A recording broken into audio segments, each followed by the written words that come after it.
Welcome back, guys. Welcome back. Thanks for stopping in. It's cleanup time of the year. We're pretty much wrapped up on tillage. Obviously, harvest is completed. Got some tillage left. Waiting for some what I'd call extreme frost.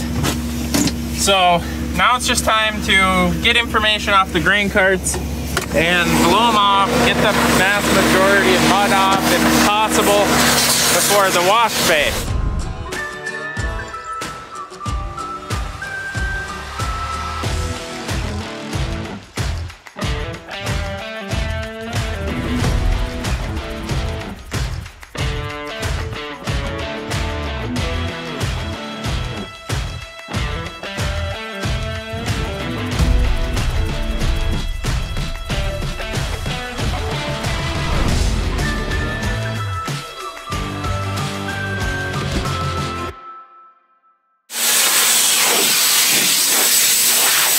So he is blowing off. I believe Chris is inside the grain cart right now, I think cleaning out some corn.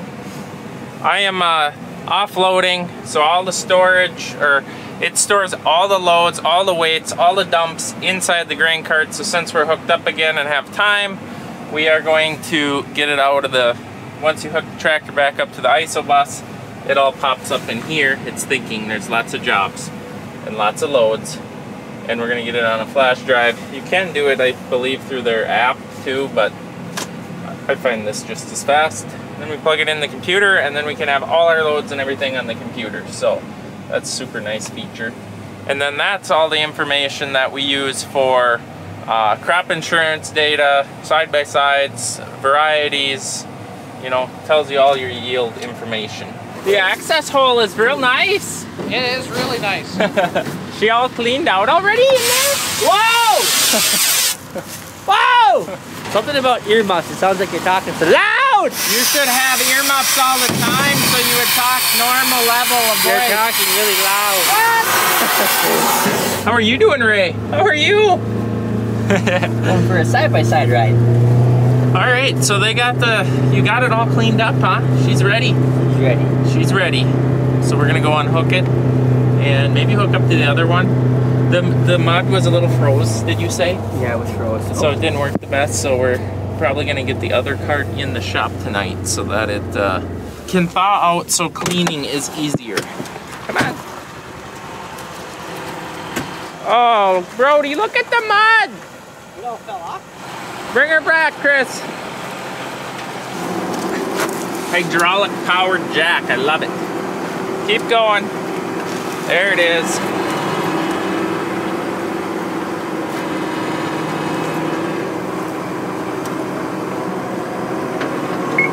Ah!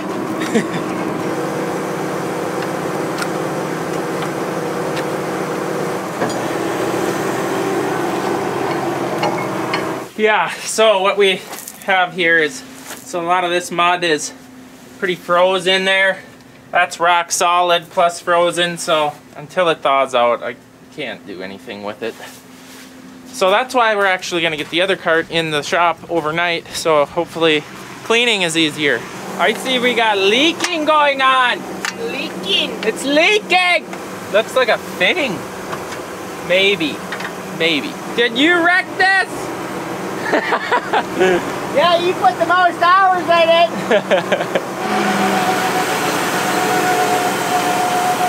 There's some water on the tarp, Brody. Oh.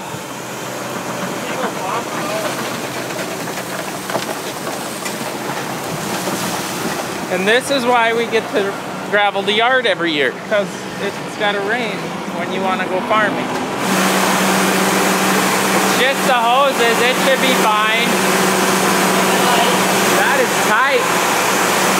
Why didn't we just fold it? That's stupid.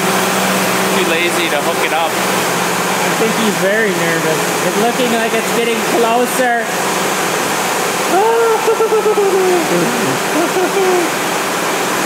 I wouldn't want to put my fingers between that. We're good. You're in!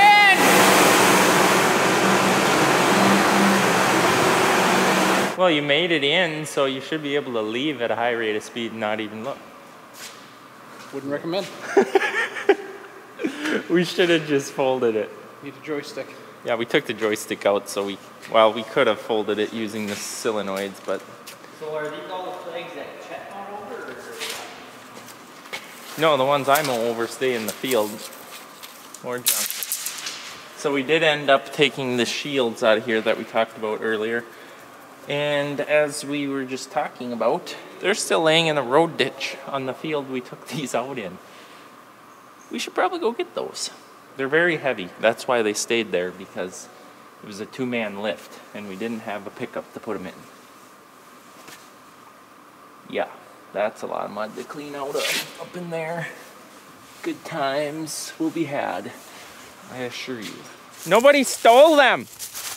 And the mud is still on them, but it's more mellow. See, Chris, this is what I'm telling you. See how mellow it gets after it freezes and thaws? Look at that. This was gumbo muck before. You plant right in this. You just don't know. It's warming up.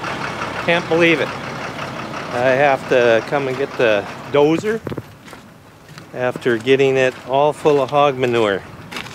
And oh, I wish you could smell it. Hate to, I don't know. It's part of farming. It's part of the animal industry is the waste. And it's great fertility, so you can't go wrong. Can't go wrong using it, but nobody enjoys smelling it while a guy is using it or applying it. Now we're gonna see if this girl will start. Yes, we've got lights. We've got thinking and blinking lights. Grid heater is waiting, thinking. Oh, my park brake ain't on. That could have been an issue.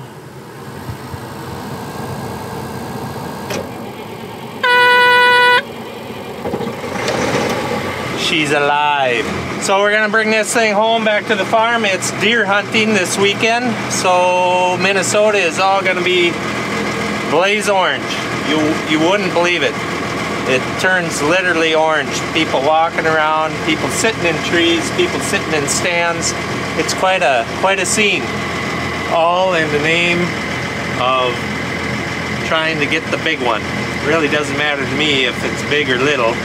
I do this horrible hunt for one reason: control population, which is over and above, no matter what anybody says. In my opinion, it is way above population. One reason is because I think all of the deer hunters that are out there doing it, it ain't done like it used to be. When I was a kid, everybody done big walks. I mean, these trees here, you'd get big groups of guys and you'd surround it, then you'd send a couple, 3 guys inside and make a drive. Deer would come out, everybody would get their deer. Now everybody seems to have arthritis, bad backs, bad knees, maybe an ankle or two. We're choosing to sit in the trees, sit in the stands. Well, now it's harder to get a deer. So even though they claim the deer population isn't high enough, if they only knew how many were out in these trees and cattails, if you walk them, they're there, believe you me. You just get what you put into it. But there again, everybody does their own thing. I'm not hacking on them, maybe a little bit. But if you want a deer, get out and walk. Better yet, find some youthful young guys, get them out of the house, make them do the walking, then you'll get a deer. Okay, I'm done with my little rant for the day. Now I'm gonna load a dozer.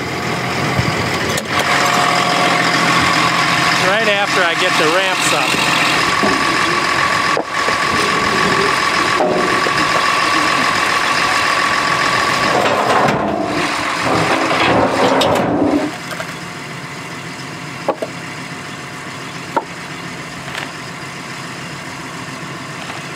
Why do I do that? Well, when I back the dozer up, the trailer goes down and it's very hard. We've learned the hard way as most farmers learn. It's very hard on the spring mechanism. When the trailer goes down too far, it really bends that up and wrecks it and breaks the springs. So we put that under there. It saves on the ramps. Let me do that. That looks better.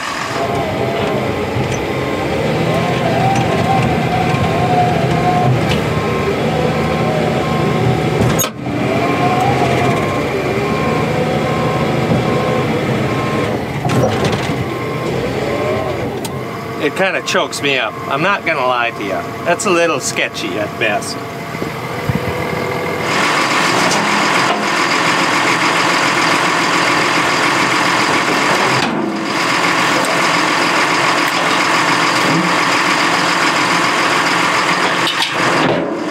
You know, when you look at things and you redo it, thinking that it's better, maybe you should have left it alone, because it actually isn't better.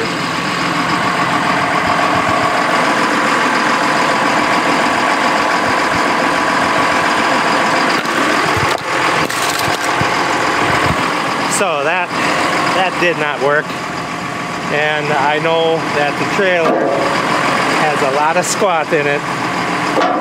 It's all about choices. Learning.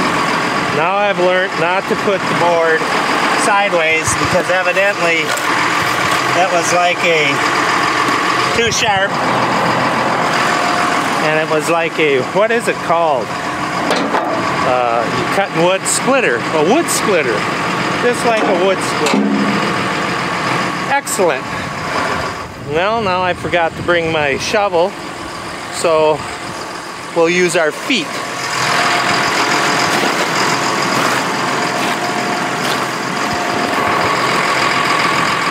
I don't like mud, especially when it's loaded up with manure. All right, day 2 of cleanup. We blew off the other grain cart this morning. Chris is gonna go dig some rocks out with the backhoe. Me and Brody are on dryer cleanup today. It's never really a job that a guy likes to do. Dad's down there bulldozing. We got that home this morning. Oh, the Mn site. That's maybe up there with the mud picking cleanup job. Like, all this has got to either be sucked up, blown away, scooped up into the manure spreader and hauled away. Look at it all. Woo! But we got to start at the top and work our way to here, because the top of the dryer has like a foot of trash up there that we got to blow off. So he said we seriously have to put the dryer covers in first, huh? Don't do that, it's cold. You're cold. I am. It's windy down here. Okay, well, let's go evaluate that situation. Oh yeah, I see it. What's it look like? I see it, Brody. This is the burner that we get to clean out whenever we fill the dryer, and then after the end of the season, as you can see, there's burnt corn in there. There's good corn in there. That's not good. What vacuum do we use? Milwaukee. I'm thinking instead of a vacuum cleaner, this might do. Oh yeah, and it's so convenient to climb through this thing. Hello, Brody! Hello. Okay, I'm gonna blow it all to that end, and then maybe it'll just blow out the door. You don't think so? My idea here is vacuuming it out. It's kind of pointless when there's already, I can see just tons of corn down there and down there. So why not put another handful down there and just do this the easiest way? Yeah, millennials don't work hard. Millennials don't like to work hard? Yeah, We're still better than the next generation coming up. that's true. Are you even a millennial? Yeah, I think I'm the last gen millennial. I don't even know the age. I don't. Doesn't matter really, we're all human beings. Come on now! Or do you want the still air? Really blower. No, no. I got the wires off, Dougal, so that when the squirrels and raccoons go in, they don't eat them off again. We actually remembered that this year. Hello. Well, we did it last year. We do it every year, except that one year. We pulled the dryer cover in, got that cleaned out. You want me to go up with this rope and then toss it down and pull it up, or climb up there with that on my back? Well, this is how real men do it. Okay, challenge accepted. You're going up there? Well, no, I can't. My rib. Oh yeah, you my broke. leg too. Oh, it's cramping. Someday you'll be there. Ouch. Oh, you are coming up. The first platform. You know, I'll just keep going. Yeah, now you're halfway there. And you're already strapped up, so. I know you love this job. I do. It's like picking scabs and big chunks come off. Okay. Go grab that. Up we go. We've made it. We've made it. Look at the messes here. This is what we've come for. So you don't start on the ground until you get the stuff on the top. I don't think we can do anything with what's on the bin or else, but we can try to save our dryers. Ready? Am I coming up there too? Yes! Huh, that's a 50-foot long hose, and this is all I got. It's touching the ground. Brody's hooking it up there. I didn't realize that this was 50 feet. I would like a man basket thing. That would really work well up here, but they're expensive. Yes, I was on Marketplace again looking, but a little out of my price range for this job once a year.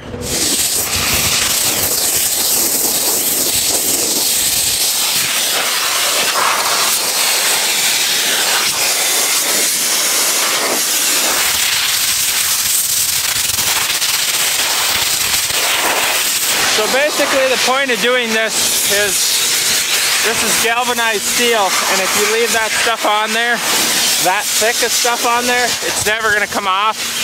Ben roof, the snow and wind and rain probably will take most of that off, but when it's a foot thick, there's just no way, and it'll end up rusting this galvanized off, and then the steel, and then it goes through the steel, and then your dryer shot, or whatever component. So, it's not a fun job, but it's for longevity of the farm. Well, 2 hours later, I think the tops are done, but we have made a big mess down lower, which I guess was the idea. Okay, I'm going back down. I'm froze to the bone. Whew, my eyes, I just had done washing them out from all the bees' wings that got blasted in my face. But I think that's gonna be the end of the video. We got the top of the dryers done, and now we are got all the cleanup on the ground to do. But it's the weekend, deer hunting weekend, so looking forward to having the weekend off and enjoy a hobby we get to do annually. So we'll see you guys in the next video. Thanks for watching.